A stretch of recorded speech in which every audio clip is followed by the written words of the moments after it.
Hello everyone, బన్నీకి chicken curry అంటే చాలా ఇష్టం. ఎన్నిసార్లు పెట్టినా తినేస్తాడు.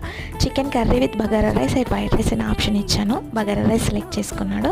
అయితే నార్మల్ రైస్తో కాకుండా బాస్మతి రైస్తో చేస్తే ఇంకా చాలా బాగుంటుందని చెప్పి బాస్మతి రైస్తో చేద్దామని అనుకున్నాను. ప్రాసెస్ ఏంటో చూసేయండి.